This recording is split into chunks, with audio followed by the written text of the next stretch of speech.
Well, we know the Iowa offense has problems. We're searching for answers, and we're going to a former Hawkeye for them. LeShun Daniels, stop. We talk Hawkeyes, not just the running game. We get into the passing game. What can Iowa do to fix these problems today? You are Locked On Hawkeyes, your daily podcast on the Iowa Hawkeyes. Part of the Locked On Podcast Network, your team every day.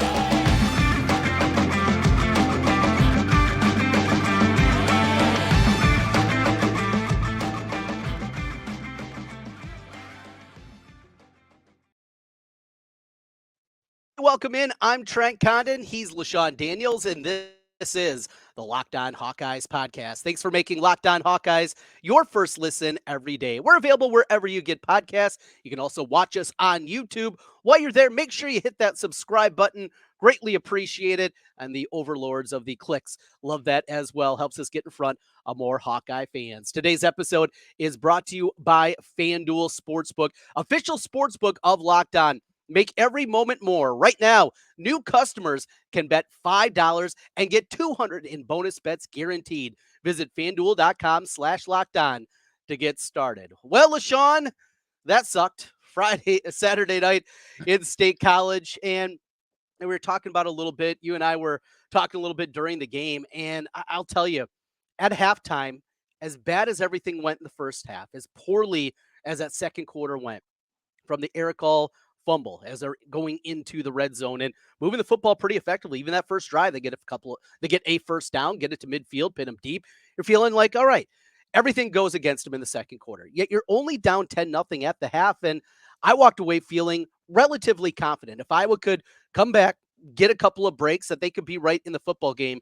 We knew that was not the case. How did you see it Saturday night against the Nittany Lions? Yeah, very similar.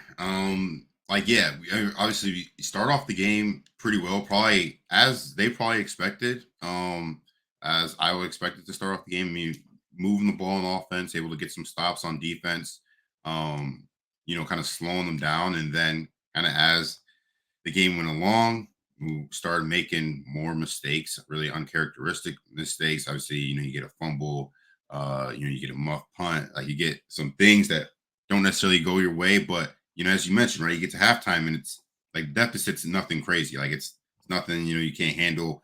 And then you get in the second half, and it was like there was nothing there. There was nothing going, both offensively and now at that point, now your defense is on the field, gets to the point their defense is on the field, 30 minutes, almost 40 minutes. So, it's tough to start, tough watch from really the second half on. And yeah, I don't know. There's a lot of work that Iowa has to do that they're going to have to fix to go ahead to get to the goals that they're trying to achieve. No doubt about it. And we've talked so much because of your obviously background as a running back and playing for this Hawkeye program. We've talked about the running game. And I think we both at least are happy that they're trying different things. We've talked about more counters, more ISO blocking, moving away from just inside outside zone and adding a little bit more to that offense. We've seen a little more jet sweep and jet sweep motion. We've seen the things in the running game, but the passing game, you upgrade the quarterback position. At least we thought. The offensive line we thought was going to be better. Wide receivers, you go out, you bring a couple of guys in the transfer portal, you return a guy with a lot of experience in Nico Ragaini. I mean, it feels like the pieces are in place for this passing game to step forward, yet it's actually taken a step back. As pitiful as it was a year ago, statistically, they're behind throwing the football where they were a season ago. So when you look at the passing game, what do you see? Yeah. I feel like the passing game right now, there's no real identity. And it's something that's missing from everyone, whether it's from the quarterback consistency, receiver consistency, play calling consistency. I feel like nothing's really marrying together. And when I think back when I was playing, not that our pass offense was anything like crazy, like it wasn't anything special, but we had some consistency in our passing game. I mean, there was things that we would do to help get the quarterback in rhythm, help get CJ in rhythm, help get the receivers in rhythm. I mean, like you think back, I mean, Tavon, Vandenberg, Riley, like these guys, like they were involved in the offense, it's one way, shape, or form, right? There was plays that we would run specifically to help get these guys the football, even though again we had some really good tight ends. Like we had Hank, we had George, like there was guys there that command the ball just as much as the tight ends do in our current room right now. But we found a way to get those receivers the ball and really create balance in the offense where it feels like it felt like then, like, hey, obviously there were certain situations where like maybe it's like a third and short or a third and medium where you kind of know where the ball is going to go, just because again you got to have your best plays for those. But in general, it felt like, okay, like the ball was being spread around to a number of different players. And right now it feels like there's no sort of balance on the offensive side of the football, especially when it comes to the passing game. It's like, okay, if they're throwing the football, if it's in a situation where they have to throw the football, it's going either to a tight end, going to a check down, or like after that, it's just kind of just tossed in the air at that point. Like you don't really know, you don't really have an idea of like really where to go. And it feels like that defenses are obviously able to just kind of just focus on those two areas and not have to worry about the receivers, because they're like, I mean, they're not going to get the ball thrown to them. They're not going to run a route that's really going to threaten us as a defense. So I feel like right now it's just a complete balance issue in the passing game, and it's something that obviously needs to be fixed, because you can't run an offense in 2023 by just throwing the ball to your tight ends and running backs. It doesn't work. I have a theory. I want to run this by you. And I go back now, before your time at Iowa, Ken O'Keefe, the former offensive coordinator, he was much maligned. And you look back statistically, and I think we'd all kill to have a Ken O'Keefe offense at this point in time of what he did. You played under Greg Davis, and he was much maligned as a play caller. Now, Brian, Kirk has a philosophy, right? I mean, there's a certain way that he wants to play, and there's going to be parameters that are put in place with Kirk there. But we look at what happened the last 2 years. After Ken O'Keefe retired, and we've seen this offense. Brian's had a couple of good offenses, right? I mean, there's been times you look at what they did with Brandon Smith and Amir Smith-Marset. I mean, they've had wide receivers that have put up good, productive seasons. But the loss of Ken O'Keefe 2 years ago, him as a game caller, him helping out in what they're doing offensively, him as a quarterback coach. Look, Brian has no idea as a quarterback coach. I mean, does Brian know the mechanics of quarterback play? No, absolutely not. He has no background on that, yet he's the quarterback coach. I think that loss, a lot of people are pointing to Doyle and the loss of him, but I think the loss of Ken O'Keefe and having his fingerprints on that offensive system, I think it's pretty big. Your thoughts on that and your takeaway? I know you obviously have met Coach O'Keefe and know him a little bit, and is there maybe something to that? A guy that I know is really respected there, and you lose a lot of veteran leadership when he retired. Yeah, I could see that playing a part, because obviously some of the best offenses in Coach Ferentz's career have been under Ken O'Keefe.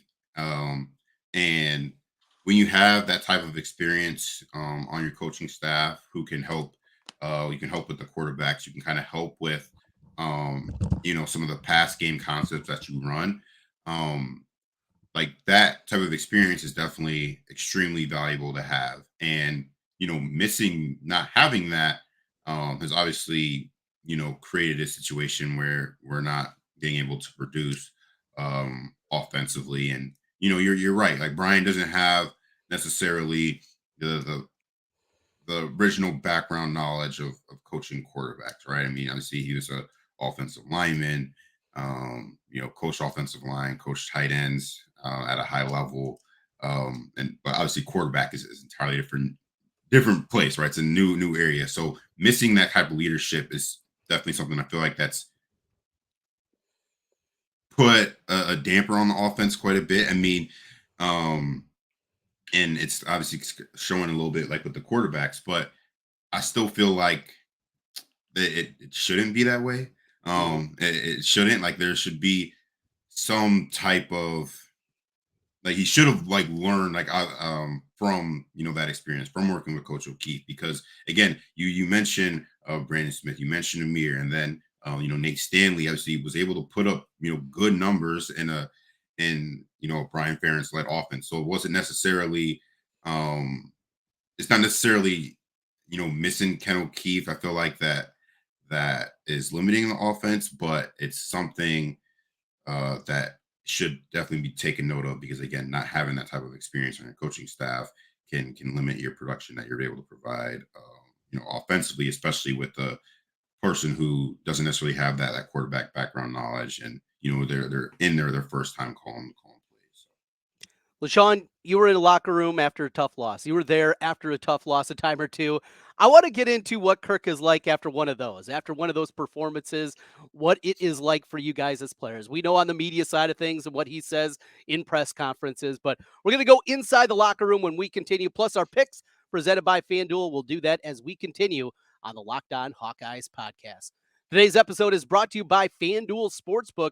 Snap into action this NFL season with FanDuel, America's #1 sportsbook. Right now, new customers, you're going to get $200 in bonus bets guaranteed when you place a $5 bet. That's $200 in bonus bets, win or lose. If you've been thinking about joining FanDuel, there's no better time to get in on the action. The app, it's super easy to use. You can jump right in and get going with a wide range of betting options. Of course, the spread, Iowa favored by 12.5, over-unders, 36.5 is the number there. They got player props and a whole lot more. So visit FanDuel.com/LockedOn to kick off the NFL season. FanDuel, official partner of the NFL. Trent LeShun back with you once again here on the Locked On Hawkeyes podcast. Thanks for making Locked On Hawkeyes your first listen every day. So, a tough loss. What do you think back? First, let's go right here. What was the worst loss that you endured in a Hawkeye uniform? Ooh. Oh, I mean, probably the most embarrassing is probably the Rose Bowl. Like that one. Oh yeah. That one sucked. That just sucked. And because it was the end of the season, like there was no next week, so that just sucked. Mm-hmm. That sucked. If you don't count bowl games, if you take the bowl games out of it, because we didn't have too much success when I was in school in bowl games. Take the bowl games out of it. The Penn State loss, my senior year in 2016 was just a brutal loss. I mean, because we come off losing, pretty tight game to a pretty good Wisconsin team. We have a bye week to kind of recover, and then we go on the road to a Penn State team that's been hot. All right, they just beat Ohio State. In that crazy game, and then we head up there the night game, and really just get run out of the stadium. And especially like as myself, and the other seniors on the team, it's like we only got 4 games left now. Like now it's like that was a pretty tough one to swallow as a player. But yeah, obviously you got to put it behind you and move on to the next. And thankfully that we did, because then we ripped off some 3 fun wins after that, including the win against second-ranked Michigan and the walk-off from Keith Duncan, and just that build up that week. Like, I'll be honest, I was there. I was tailgating, getting ready for the game, well lubricated before I walked in the building. I had no thought that this team was going to pull that off. I mean, the way Michigan was rolling, but you also saw early in that football game, for whatever reason, Jim Harbaugh, that offense was moving up and down the field. And yet he said, well, we're going to play Iowa style. We're going to beat them playing their style. And that's not a good idea.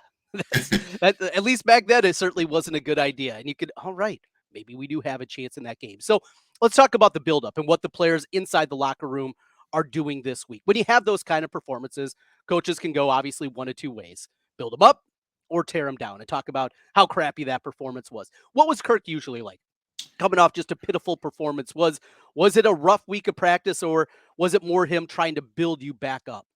Definitely trying to build us back up. Like, I feel like we got, like, practices were tougher. Like when we would come off of like a dominating win or something like that. Like where we played like great, like the practices were tougher then. Like when we came off a hard loss, there was definitely a lot of kind of build us back up, trying to obviously, like, we watched that tape from the game before, and Sundays watching the tape, like, that sucks, like, on a game like that, like, so we try to kind of understand where a lot of things went wrong, and then after that, we hit Monday, where we're back on the drawing board, and we're full speed ahead on our next opponent. So that was the one thing that Coach Ferentz, I felt like, did an extremely good job of, was making sure that one game doesn't beat you twice. So definitely get us, all right, this is where we went wrong last week. These are the corrections that we need to make this week moving forward. And those were things that we would we would hit on pretty hard the upcoming week, but we wouldn't necessarily like outright like change how we would prepare. Like we wouldn't completely go away from like what we were doing, in a typical game prep week. It was just more of, okay, let's get back focused. Let's get refocused on the things that we need to do. Especially like for us as an offense, get back to doing the things that we know that we do well, and obviously make sure that we're focused on the game plan and executing that game plan, at a high level. You got the victory 14-13, had the safety, down 10-0 at the half. That was another thought going back to last week. 10-0 at the half. Hey, we've been here before in a game where you were outplayed in the first half, but the second half wasn't the case. So we look at this week, and guys are going through it. We hear from some of the players, Cade McNamara, maybe throwing Brian Ferentz a little bit under the bus with his comments, saying, I just run the plays that are called. Not exactly probably what you want to see, I would think, inside the locker room. Here's another one. So I threw out my O'Keefe theory to you. Here's another theory that I have. This is something different than Kirk's ever had to deal with before, right? With this influx of transfer talent. When you're going through the Iowa football program, I mean, there's a buy-in that you have to have. There's a build-up, and you were a guy that played early in your career, but that wasn't the case for a lot of different guys. And that build-in, and all of a sudden you see this new group come in, these guys that are filling in gaps, and you're excited about it. But when it goes awry, that's something that compounds. And I think it's something that Coach Ferentz has never had to deal with before, of these guys that don't have the same kind of equity inside of Iowa football, that haven't had that build-in for 2, 3, 4 years. So how concerning is that for you, for somebody that put in the work, was there for your 4 years? When you look at it and look kind of at the program, could that be a concern going forward? You know, um, I can see why that could, raise some question marks. You know, uh, you're so used to, especially the Iowa football program, you're so used to everyone, kind of building up and being part of the team for really a couple of years, honestly, before you even get, your first meaningful snaps. Like there was obviously transfers like back then, but like like there were teams that would go hard, like maybe after like junior college guys, but it felt like Iowa wasn't one of those programs that did that. It was a lot of, hey, you come in as a freshman and you grind through the strength and conditioning program, you grind through your practices, and then you go ahead and you get to the position, maybe as a third and fourth year player, like now, like, okay, like I'm ready to go ahead and obviously play a lot of meaningful football. But now with the changing landscape of college football now, that's got to be adjusted. And with how the transfer portal is, and especially the way that some players are able to get around maybe the one transfer rule, like it Mhm. does raise a little bit of question marks, because you're going to be you're essentially trying to recruit your kids after they've already been on the team, whereas before it was like you're still trying to recruit your kids and keep them at the university, but with how the transfer portal was back then, like leaving was pretty was a pretty big decision, because you were probably gonna have to sit out a year. You're now gonna have to go ahead and try to compete in another place and things of that nature. But now, when guys can kind of essentially come in and out, almost like free agency in the NFL, like it you gotta find a way to keep that buy-in throughout the team, and you hope that the kids that you're obviously bringing in, they have that type of mindset where they want to stay and they want to continue to grow and get better. But um, you look at that now, and it's something that does raise some question marks, because everyone was sold that, like, hey, this was going to be different on the team offensively, and we were going to look a lot extremely more improved than we were in years prior. But obviously, it's kind of been a lot of the same stuff, and even maybe some of the guys that you bring in from transfers that maybe aren't playing as much as they would have liked, or maybe the fans would have liked. It presents another situation like, man, I'm as those players, like now I'm just in the same exact situation where I was before, and now uh, like it feels like I'm back to square zero. So you have to Mhm. continue to try to recruit those kids and keep that buy-in. And I feel like that's obviously a challenge that Coach Parents and the rest of the staff are going to have to try to navigate as we get into this, transfer portal landscape. It's definitely a different era and something that Iowa tries to figure out. Michigan State, they're going through their own set of issues right now. The official firing this week of Mel Tucker. You have that hanging out. This is also the fifth game of the season with the 4-game redshirt rule. Guys that maybe are going to decide to opt out this weekend and go that direction, even if they ultimately decide to stay at Michigan State, not enter the portal. They can still maintain an extra year of eligibility and go that route. So when you look at Michigan State this week, you look at the matchup. We'll make our pick coming up here in just a moment. But with what they're going through here, if Iowa doesn't come out and take care of business, I mean, what does that say kind of about Iowa? Because Michigan State, I mean, it looks like a dead program walking right now.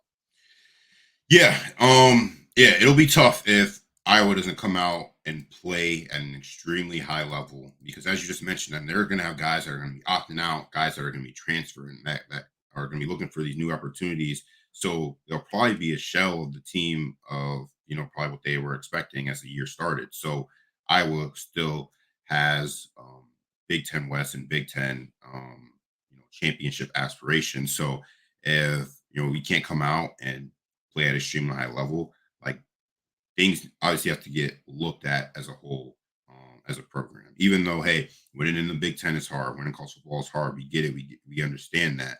But a team going through the things that Michigan State is currently going through, especially being with Iowa being at home, like there's no reason why Iowa shouldn't come out and really dominate on all phases of this football game. So we'll have to wait and see Saturday night, but it'll be interesting to see how Iowa and the team responds from that game on national television last week. Because again, this week you get another game, big opportunity night game this week, so it'll be interesting to see how the team bounces back. We'll make our pick on that game. Iowa favored by 12.5 currently at FanDuel. LeShun send you the games for the week. Take a peek at those as we come back. Our picks of the week brought to you by FanDuel. We'll pick 5 games against the point spread as we continue on the Locked On Hawkeyes podcast. Today's episode of Locked On Hawkeyes is brought to you by eBay Motors. Passion, drive, patience. What brings home the winning trophy is also what keeps your ride or die alive. eBay Motors has everything you need to maintain your vehicle and level it up to peak performance. From superchargers, roof racks, exhaust kits, LED headlights, and more, whether you're into speed, power, or style, eBay Motors has got you covered. With over 122 million parts for your number one ride or die, you'll always find exactly what you're looking for. And with eBay Guaranteed Fit, your part is guaranteed to fit your ride every time or your money back. Because with eBay Motors, you're burning rubber, not cash. With all the parts you need at the prices you want, it's easy to turn your car into the MVP and bring home that win. Keep your ride or die alive at ebay.com/motors. eBay Guaranteed Fit only available to U.S. customers. Eligible items only. Exclusions apply. Trent Condon, LeShun Daniels back with you one final time on the Locked On Hawkeyes podcast. Thanks for making Locked On Hawkeyes your first listen every day. All right, let's get into it, LeShun. Our picks of the week. We were both terrible last week. Let's try to bounce back in a big way because that didn't go well last week at all. Got to push in the Ohio State Notre Dame game this week. We kick things off here this evening. Now you still got the lead on the season series. There's still 3 games up on me. You're just dominating. I'm terrible. The bets have been going well in the NFL, and that's keeping my head above water. On the other side, the college game has not been pretty, and I'm an underdog player. Well, we'll talk about some underdogs coming up here. Kick things off tonight. Utah goes to Oregon State. Utah survives last week. Still waiting for Cam Rising to come back. We'll see if he's able to go this evening against the Beavers. Utah, a top 10 team, getting 4 in Corvallis. Yeah, this is going to be a fun game. It's going to be a fun game. It's going to be a great environment. Thing that obviously Utah's defense has been absolutely phenomenal, especially in stopping the run game. They've done an extremely great job with that, and Oregon State doesn't run. Oregon State runs the ball extremely well, so that's going to be an extremely good battle tonight. Where I feel like the opportunity lies is going to be how Utah's offense is going to come out, because Oregon State, they're going to go out and they're going to put up points, and they're going to be able to score, no matter how good Utah's defense is, and how they perform. How Utah's performed offensively has kind of had some question marks, especially last week was probably a pretty frustrating offensive performance for them. So that's where the challenge is going to lie. But I think Oregon State is going to bounce back. They played a tough Washington State team last week, and I think they'll bounce back and they'll go ahead and cover tonight. All right, I'm going with Oregon State in this one. I got the Beavers to get the victory. I love their running style. I love Jonathan Smith. In fact, if Kirk walks away, I would love to see a phone call made out there. Now, I know he played at Oregon State. He was, that's his alma mater, but you also look at the future of that football program and what they have with the falling apart of the Pac-12. That guy has done an incredible job in a very difficult place to win at Oregon State. Utah, even if Rising's back here, you wonder how much rust is out there. In fact, if I was Utah, I know they really struggled last week against UCLA offensively. They've tried a couple of different quarterbacks. That's something that also lingers in my mind. So I'm going to lay it here, and I'm going to take Oregon State. Pick number 2, we go to Norman, Oklahoma, as the Sooners welcome in Iowa State. Cyclones getting 20.5 here. We saw last week Iowa State really change what they do offensively. They still try to run the football, and it wasn't very successful because they can't run the football. But the passing game looked really sharp. They got the ball out a lot to Jalen Noel. I think that continues here. Oklahoma has not been tested. They played a joke of a schedule, and they were struggling last week on the road against Cincinnati, which I think is at best an average Cincinnati team this season. I'm going to grab the Clones. They played well against Oklahoma under Campbell as well. I'm going to grab nearly 3 touchdowns here. Give me Iowa State plus 20.5. Yeah, I'm in agreement with you right there, because first off, this line is crazy big. I don't think Oklahoma has been, that dominant against, some of the teams on their schedule to kind of warrant this line. Obviously, Iowa State has had some tough games this year, but obviously they had a great performance last week. Granted, who knows how good Oklahoma State going to be? They might be another team that's just terrible as well. But coming out and getting a win like that is something that can definitely boost some momentum for the team. And as you mentioned, Iowa State always plays Oklahoma extremely tough under Campbell, and I see that continuing this week. And we'll see if Oklahoma is for real this week. But yeah, give me Iowa State and those points. And you got a little look ahead, of course, so what's on tap next with the Red River Shootout. Speaking of that, their opponent in the shootout, Kansas goes to Texas. Jayhawks last year got blown out of the building, but they've had their own successes against the Longhorns, including the first big win from Leopold down there when he took over the program. Jayhawks getting 16.5 in this one. Yeah. I think this has, it's crazy to think about, first off, Kansas, actually being good in football. Yep. Now, obviously they started the past 2 years extremely well. Jalen Daniels has been an extremely fun watch. I watched him play Illinois a few weeks back and was lights. I was just making crazy amount of plays. I feel like the biggest thing here though is Texas and them up front. They've been extremely well up front on both sides of the football. So that's going to be an extremely big test for Kansas. And I feel like Texas has been extremely dominant, with that. And I really feel like that's going to continue. They're an extremely good football team and has been really in control of all the games that they've played up to the season. I really see that continuing this week. So give me the Longhorns and points. Gonna lay it with Texas. I'm gonna grab the points. I'm gonna jump on board with Kansas here in this one. You mentioned Daniels, the high octane offense that they play with. I mean, they need to make this thing a shootout. They need to make it up and down the field and back and forth they go.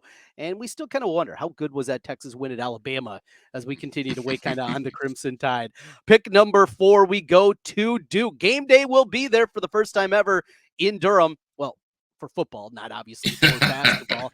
I anticipate we'll see probably Coach K. He's probably going to be the celebrity picker up there, and he'll make it about himself because I hate that weasel. But that aside, Duke, loved what we saw from them, obviously, game 1 against Clemson. When the nation was watching on that Monday night Labor Day, just how good they looked in that one. This is a team that I was very high on coming into the season, returned 19 starters from a year ago. Notre Dame coming off the devastating loss last week, final play of the game. Where is this team mentally? How do you bounce back? Remember, last year after their loss to Ohio State, they came back the following week and lost to Marshall. So I have my concerns. I need to see it from Marcus Freeman. I got to see that he can get the guys up after a loss like that. I'm going to grab the points here. Give me the Dukies. Now, I'd like it a lot more if I was getting more like a touchdown. 5.5 kind of in that weird middle, between the 3 and the 7. And if it does even get to 6, I know I will make an official bet for myself on this one. But for our purposes, 5.5 is the number. I'll take the Dukies. Yeah, this is going to be an interesting game. Should be a fun one. Obviously, Notre Dame is going to be trying to bounce back from a tough loss. Duke started off the year extremely well. They've been playing extremely well, especially on both sides of the football, to be honest. But something that really impressed me, I think, last week was Notre Dame's defense. I felt like that their defense played extremely well in trying to eliminating the amount of big plays from Ohio State skill guys. Obviously, they're still trying to get their feet under them with the new quarterback, but they really impressed me defensively. And I feel like that strong type of defense is going to be able to go ahead and really keep them, in games and allow them to be in a position for their offense to go ahead and, create plays and do their thing. So give me Notre Dame on this one. I think it will be close, but I think it's going to be a situation where Notre Dame ends up pulling away late. So. And we wrap it up as we do each and every week. Iowa at home against Michigan State. Spartans getting 12.5 in Kinnick Stadium. It's a night game, always special. What do you got for us in this one, LeShun? Yeah. So, as I had mentioned earlier, right, if Iowa doesn't come out here and dominate the way that we expect them to dominate, there's going to be some questions, that are going to need to be answered. Obviously, Michigan State, the players that are going to play, they're going to come out inspired. They're going to come out with probably some energy, especially, playing at Kinnick at night. But that said, I do expect Iowa to come out here and have a great bounce back game, especially with all the noise going around and come out and play at a high level. See and know that the backs is still a question mark for us offensively and as well as offense as a whole. But I do expect Iowa to come out, play at an extremely high level, and go ahead and really dominate and Kinnick at night this week. So yeah, give me the Hawks. Put my faith in them this week. Hopefully they bounce back for me. I'm going the other way. You got to prove it to me. And I'm going to take Michigan State in the points here. I think this thing's got ugliness written all over it. 13-3, 12-9, something like that. And I'll grab all those points there. So we are on opposite sides of that one. You have, let's see here. You got Iowa State, Texas, Iowa. Who'd you take in game 1? Oregon State or Utah? Oregon State. Yep. You got State. Oregon State and Notre Dame, Duke. You took Notre Dame. And you got Notre Dame. All right, those are our picks here for the week. LeShun, enjoy the game, and we're about a month away from you and I getting together once again for the first time and hanging out at Merkel's. That's where we'll be doing our show live on Friday, the day before the Iowa game at Northwestern in Chicago. Come on down to Wrigleyville. We'll be hanging out at Merkel's. Should be a fun time and working on maybe getting couple of extras going on there. So that should be a fun time. Looking forward to it, LeShun. We got a little more football, though, before we get to that one. Yeah, for sure. No doubt. Well, we'll get it done. Hopefully the Hawks walk away a victory. We'll be back with you with more coming up after the game on Saturday night. I'll be back with you with an instant reaction podcast, a full breakdown of what we see on the field. Those instant reactions, a lot of times, run a little hot as it was after the Penn State game. We'll see how this one turns out. LeShun, we'll talk to you next week. Yeah, for sure. Go Hawks.